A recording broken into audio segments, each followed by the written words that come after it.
Stars on the Floor at ang ating dance challenge tonight ay props. Shoutout muna tayo sa televiewers natin nationwide, to our GMA Pinoy TV subscribers, at sa mga nakatutok sa Dance Break online show on Kapuso Stream and ATM YouTube channels. And we continue with a collab-anan tonight with a duo na humarap sa matinding pagsubok sa kanilang paghahanda. Ito ang kwento ni na Jasmine and first one, Joker. Malaki lang siyang prop, pero... Oo eh. Kaya natin to. Ang characters yung sa open choreography na to ay mga nagchichismisan na marites. Pinakamalalang chismis na rinig ko is makulit daw ako, playboy. Pero guys, napakabait kong tao. Napakatahimik kong tao. Hindi na ako nag-react yan, hindi rin ako nag-deny kasi hindi naman totoo. Art of Dead Man. Ako kasi minsan, hindi ko kayang tumahimik. But, hoy! Ang ingay-ingay nyo, boom, boom, boom, boom, 1, 2, 3, 4, Pinaka-top ko na is yung pagdating sa brother-in-law ko na may something daw kami. Ano ba yun, di ba? Kailangan ko ding magsalita. Hindi lang para sa sarili ko, pero para sa brother-in-law ko, para sa ate ko, para din sa pamangkin ko. First time kong tinuro sa kanila lahat ng ginawa nila. Na we need to clean pa, we need to memorize pa. I'm sure that when we meet again, there will be progress. Yung totoo naman yung pagchismisan natin. Para maging better naman tayo. Ganun lang. Be positive about your chismis.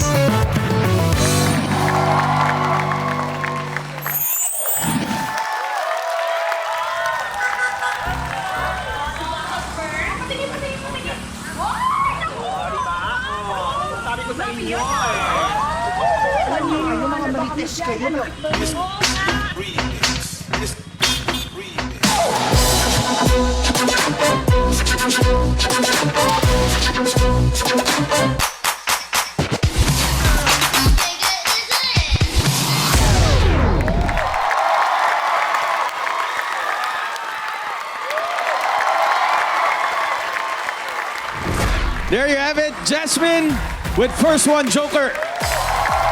Choreographed by the one and only Coach Angel. Tanungin na natin yun na ating Dance Authority kung kamusta ba ang inyong naging performance. Ray. Yung props nila ay bench. So hindi siya hand props. Hindi siya yung pwede mong galaw-galawin at dalhin kung san-san. Pero dahil sa choreography, sa execution, ang ganda tingnan. Na-highlight talaga na yung bangko. Nandun sila sa may bangko. Jazz, sobrang veteran mo na kahit pagdating sa sayawan, ang bilis na adapt ng katawan mo. Joker, mag-smile ka talaga dahil tuwan-tuwa si Ate Marian.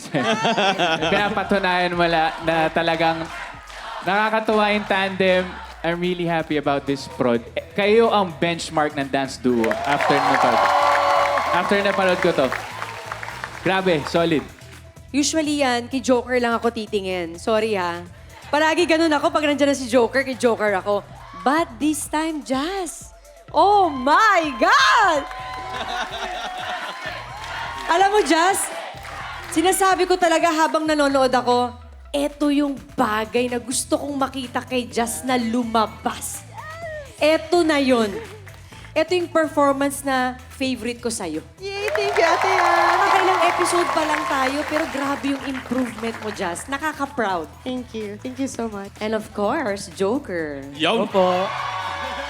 Alam mo, every time na binibigay mo yung best mo at kitang-kita ko kung paano mo ini-enjoy ang bawat steps na ito, kahit sino pang kasama mo, kahit ano pang ibigay sa'yo, talagang ini-enjoy mo.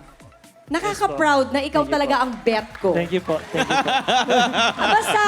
Basta, ang galing, pero baka meron pa akong makikitang Joker na hindi ko pa nakikita. At excited ako Yes sa po. Joker na yun. Yes po. Sobrang nag-enjoy ako. I love this! Thank you, Yan. Coach Jake. Ako, to be honest, mahirap gamitin tong bench kasi mauubusan ka talaga. Pero sa choreo naman, busog naman. Tsaka tinignan ko, may paulit-ulit ba? Wala naman. Tsaka yung performance nyo, yung paano kayo nagpo-project, sabay-sabay, wala akong nakitang mali. Good job. Thank you, Coach Jay. Thank you, coaches. Thank you Grabe. po. Yan, maraming salamat sa ating Dance Authority to first one, Joker and Jazz. Good job on your performance. And next up, Daddy Rocco with Calista Denise sa pagbabalikan ng Stars on the Floor.